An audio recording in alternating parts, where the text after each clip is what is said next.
মনজুর আল মতিন স্বাগত জানাচ্ছি এনটিভির সন্ধ্যার খবরে। ন্যাশনাল ব্যাংক লিমিটেড শিরোনাম শুনছিলেন, এবারে যাচ্ছি পুরো খবরে। আওয়ামী লীগের সাধারণ সম্পাদক আব্দুল জলিল এমপি তাকে পদে রেখেও কাজ করতে না দেয়াকে অন্যায় শাস্তি হিসেবে উল্লেখ করেছেন। এনটিভির সাথে একান্ত সাক্ষাৎকারে তিনি আরো বলেন, বন্দী অবস্থায় বাধ্য হয়ে লেখা যে চিঠির কারণে সভানেত্রী তাকে ভুল বুঝেছেন, সে ভুল ভাঙার আশায় রয়েছেন তিনি। রাজনীতি থেকে অবসর নেয়ার সম্ভাবনা নাকচ করে আব্দুল জলিল বলেন, দলের প্রতি তার আনুগত্য এখনো যে কারো চেয়ে বেশি এবং নির্বাচিত সাধারণ সম্পাদক হিসেবে দায়িত্ব পালন করতে চান তিনি। বদরুদ্দোজা বাবু জানাচ্ছেন বিস্তারিত। গত তত্ত্বাবধায়ক সরকারের সময় দুর্নীতি বিরোধী অভিযানে গ্রেপ্তার হওয়ার পর নিজের মুক্তি চেয়ে প্রধান উপদেষ্টার কাছে চিঠি লিখেছিলেন আব্দুল জলিল, যা সাংবাদিকদের পড়ে শুনিয়েছিলেন তার স্ত্রী।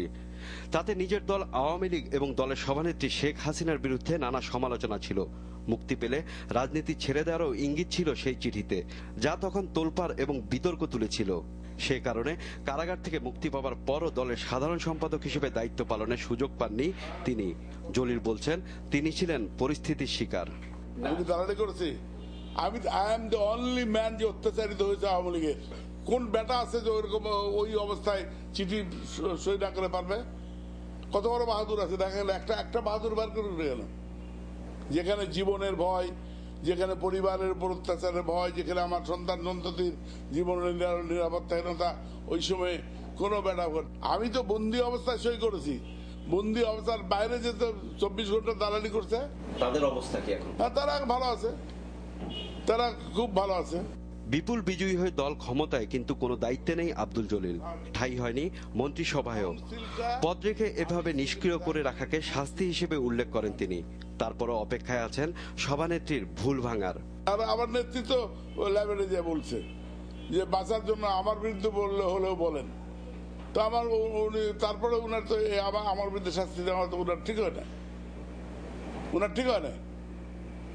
হয় উনি সেদিন মিথ্যা কথা বলছেন, মানে সঠিক কথা বলেন নাই, আর না হলে পরবর্তীকালে উনি মানুষের দ্বারা মিসগাইডেড হয়েছেন। কারণ আমি শেখ হাসিনার আমার চেয়ে লয়াল একটা ব্যক্তি উনি বের করুক, আমার চেয়ে লয়াল।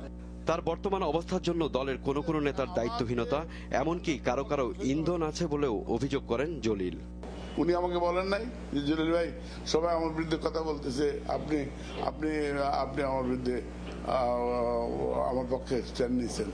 মতিয়া চৌধুরী বলে নাই, মতিয়া বাস্তবের বসে বলে নাই জলিল ভাই আপনি একমাত্র লোক যে শেখ হাসিনার পক্ষে অবস্থান নিচ্ছেন, বলে নাই। এরা সব ভুলে গেছে, এরা সব নিজের স্বার্থ সিদ্ধির জন্য সত্য কথা বলতে সাহস পায় না এরা। এদের মধ্যে সেই গাছ যদি থাকতো তারা বলতে পারতো যে একটা লোকের প্রতি অন্যায় হচ্ছে। আমি মন্ত্রিত্বের জন্য লাইতে না, কিন্তু আমি পার্টির নির্বাচিত সেক্রেটারি, আমি আমার পার্টির দায়িত্ব পালন করতে চাই। আব্দুল জলিল জানিয়েছেন, দলের সভানেত্রীর কাছে দেখা করে তার হতাশা আর ক্ষোভের কথা বলেছেন তিনি, কিন্তু কোনো উত্তর পাননি। তারপরও রাজনীতি ছেড়ে দেবার সম্ভাবনা উড়িয়ে দিয়ে তিনি বলেন, সে সময় এখনো আসেনি। বদরুদ্দোজা বাবু, এনটিভি নিউজ, ঢাকা। অসুখ বিসুখ কিংবা দুর্ঘটনায় সাধারণ মানুষ প্রথমেই ছুটে যান ঢাকা মেডিকেল কলেজ হাসপাতালে, কিন্তু দেশের সবচেয়ে বড় এই হাসপাতালে প্রায় প্রতিদিন ঘটছে চমকে ওঠার মতো অবিশ্বাস্য সব কাণ্ড কারখানা।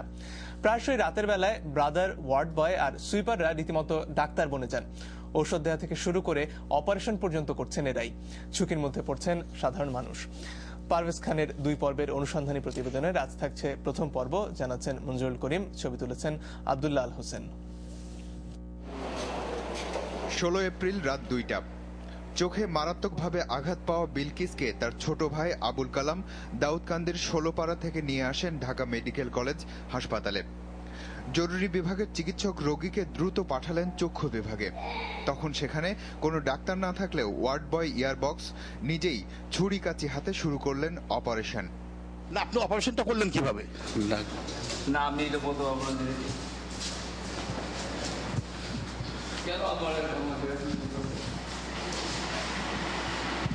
হ্যারাসমেন্টের কি আছে? আপনি তো সুন্দর অপারেশন করলেন, আমাকে মাফ করুন। মাপ চাচ্ছেন কেন? আমার অনুমতি দিচ্ছে তাই। কে অনুমতি দিয়েছে? ওই ডাক্তার। ডাক্তার সাহেব কোথায়? উনি ওদের ডিউটি চলে গেছে 8টার সময়। আমাকেই করেন না। অপারেশন শেষে ইয়ারবক্সের সাহায্যে এগিয়ে এলেন একজন নার্স। দুজন মিলেই রোগীর ট্রিটমেন্ট কার্ডে ওষুধ লিখে দিলেন। ওয়ার্ড বয় একটা অপারেশন করলেন, সেলাই করলো, আপনি সেটা মেনে নিলেন? আমরা গরিব মানুষ, সঙ্গে তো মাইনে নিতে হবে, আমাদের রোগী বাঁচাইতে হবে। আমরা গ্রাম থেকে আসছি, যতটুকু বুঝি, যতটুকু চিকিৎসা পাই, অতটুকু মাইনে নিতে হয়, আমাদের আর কিছু করার নেই।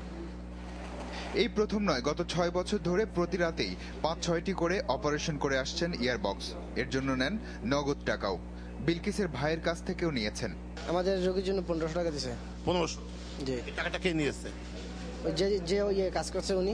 শুধু অপারেশন নয়, রাত হলেই রীতিমতো ডাক্তার বনে যান ইয়ারবক্স। সব ধরনের চিকিৎসাই করেন। এখানে আসার পরে যেটা দেখলাম, খুবই অব্যবস্থাপনা এবং ডাক্তার নাই। 2জন ওয়ার্ড বয় ওকে ট্রিটমেন্ট দিল। আসলে এটা আমাদের জন্য খুবই দুঃখজনক যে এত বড় একটা হসপিটাল, ঢাকা মেডিকেলের মতো এত বড় একটা হসপিটাল, গভর্নমেন্ট হসপিটাল, যেখানে মানুষ ভালো চিকিৎসা আসলে আশা করে। চক্ষু বিভাগে কোনো চিকিৎসককেই খুঁজে পাওয়া যায়নি সেদিন। পাশের ওয়ার্ডে আরেক চিকিৎসককে দেখা গেল রোগীকে চেয়ারে বসিয়েই ছোট্ট একটি অপারেশনের কাজ করছেন। তিনিও স্বীকার করলেন, ওয়ার্ড বয় দিয়ে অপারেশন করানো ঠিক নয়। ওয়ার্ড বয়ের যে দায়িত্ব সেটা তো তার পালন করবেই, ডাক্তারের দায়িত্ব তো ওয়ার্ড বয় পালন করতে পারে না, করা উচিত নয়।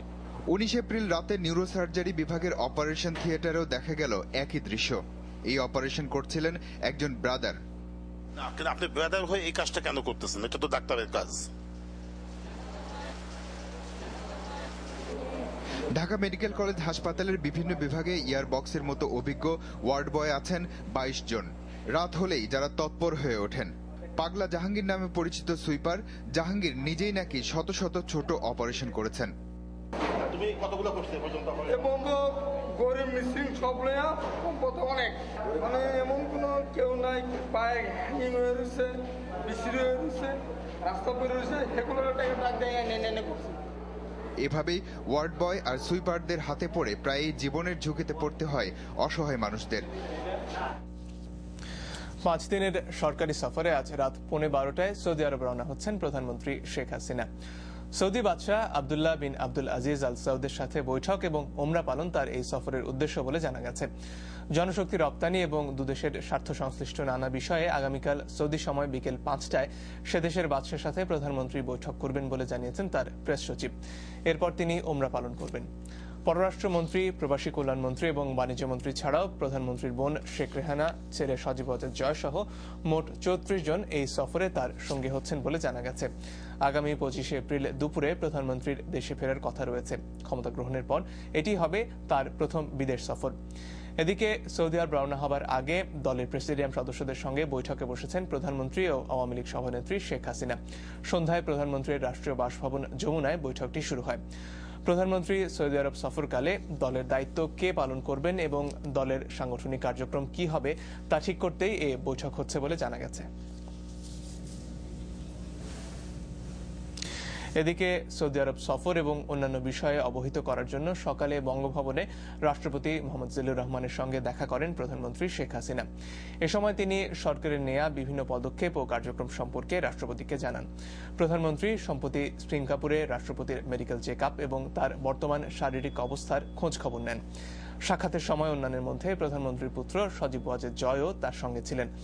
রাষ্ট্রপতি মনোযোগ দিয়ে প্রধানমন্ত্রীর কথা শোনেন এবং তার নেতৃত্বে সরকারের নেওয়া বিভিন্ন পদক্ষেপে সন্তোষ জানান। পবিত্র উমরা পালন সহ প্রধানমন্ত্রীর সৌদি আরব সফরের সাফল্য কামনা করেন রাষ্ট্রপতি।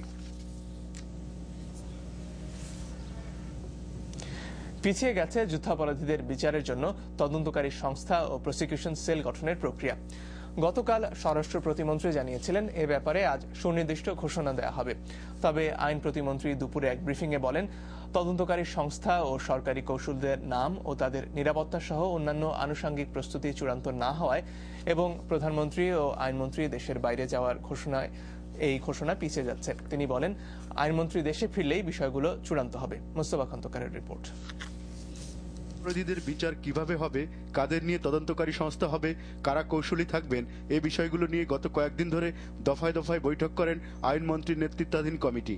আর রোববার রাতে বৈঠকের পর সোমবার তদন্তকারী সংস্থা ও আইনজীবীদের নাম ঘোষণার কথা জানিয়েছিলেন স্বরাষ্ট্র প্রতিমন্ত্রী। কিন্তু সোমবার দুপুরে আইন মন্ত্রণালয়ে অনুষ্ঠিত এক প্রেস ব্রিফিংয়ে আইন প্রতিমন্ত্রী জানালেন, এখনো এসব বিষয় চূড়ান্ত করতে পারেননি তারা। তাছাড়া প্রধানমন্ত্রী ও আইনমন্ত্রী দেশে না থাকাও অন্যতম কারণ বলে উল্লেখ করেন তিনি। আজকে মাননীয় আইনমন্ত্রী মহোদয় চলে যাচ্ছিলেন বাইরে কনফারেন্সে, পূর্ব নির্ধারিত কনফারেন্স